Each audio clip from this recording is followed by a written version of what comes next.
Tape घुमातवे दोषी सब आजाद होता बेलई किसन के जिंदगी बर्बाद होता बेलई किसन के जिंदगी बर्बाद। सरस्वती रिकॉर्डिंग स्टूडियो बरवा महादेवा।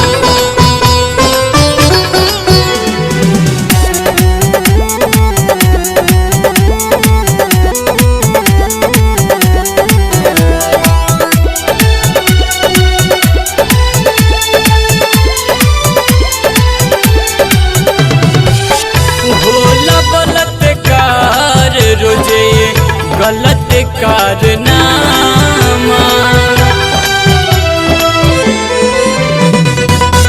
होला बलात्कार रोजे गलत कारनामा बोलत नहीं खे सरकार बोले ना जमाना करतावे छानबीन करतावे छानबीन मुआला के बाद होता बेलई किसन के जिंदगी बर्बाद होता बेलई किसन के जिंदगी बर्बाद।